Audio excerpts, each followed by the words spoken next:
عمر رضی اللہ عنہ کہتے ہیں ابو ذر اس نے قتل کیا ہے۔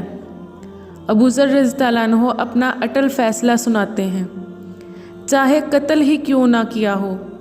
عمر رضی اللہ عنہ جانتے ہو اسے؟ ابو ذر رضی اللہ عنہ نہیں جانتا۔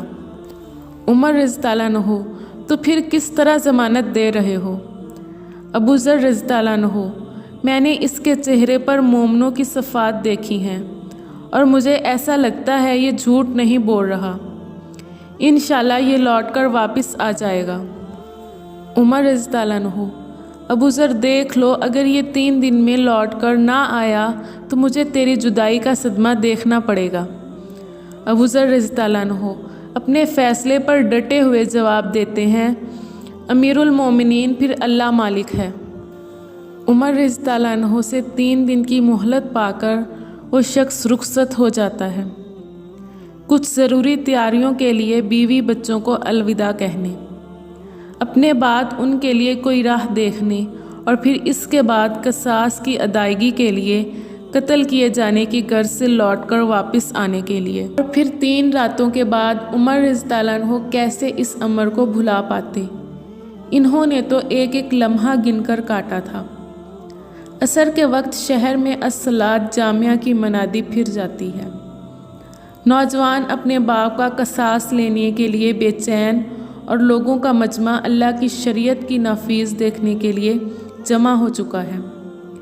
ابو ذر رضی اللہ عنہ بھی تشریف لاتے ہیں اور آ کر عمر رضی اللہ عنہ کے سامنے بیٹھ جاتے ہیں۔ عمر رضی اللہ عنہ سوال کرتے ہیں، کدھر ہے وہ آدمی؟ ابو ذر رضی اللہ عنہ جواب دیتے ہیں، مجھے کوئی پتہ نہیں ہے یا امیر المومنین۔ ابو ذر رضی اللہ عنہ آسماں کی طرف دیکھتے ہیں، جدھر سورج ڈوبنے کی جلدی میں معمول سے زیادہ تیزی کے ساتھ جاتا دکھائی دے رہا ہے۔ محفل میں ہو کا عالم ہے، اللہ کے سوا کوئی نہیں جانتا کہ آج کیا ہونے جا رہا ہے۔ یہ سچ ہے کہ ابو ذر رضی اللہ عنہ عمر رضی اللہ عنہ کے دل میں بستے ہیں۔ عمر رضی اللہ عنہ سے ان کے جسم کا ٹکڑا مانگیں تو عمر رضی اللہ عنہ دیر نہ کریں، کاٹ کر ابو ذر رضی اللہ عنہ کے حوالے کر دیں۔ لیکن ادھر معاملہ شریعت کا ہے، اللہ کے احکامات کی بجا آوری کا ہے، کوئی کھیل تماشا نہیں ہونے جا رہا، نہ ہی کسی کی حیثیت یا صلاحیت کی پیمائش ہو رہی ہے، اور نہ ہی زمان و مکان کو بیچ میں لایا جانا ہے۔ قاتل نہیں آتا تو ضامن کی گردن جاتی نظر آ رہی ہے۔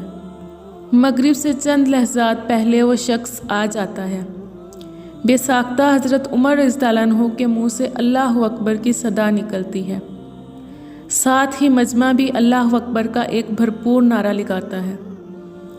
عمر رضی اللہ عنہ اس شخص سے مخاطب ہو کر کہتے ہیں، اے شخص، اگر تو لوٹ کر نہ بھی آتا تو ہم نے تیرا کیا کر لینا تھا، نہ ہی تو کوئی تیرا گھر جانتا تھا اور نہ ہی کوئی تیرا پتہ جانتا تھا۔ وہ بولا، امیر المومنین، اللہ کی قسم، بات آپ کی نہیں ہے، بات اس ذات کی ہے جو سب ظاہر و پوشیدہ کے بارے میں جانتا ہے۔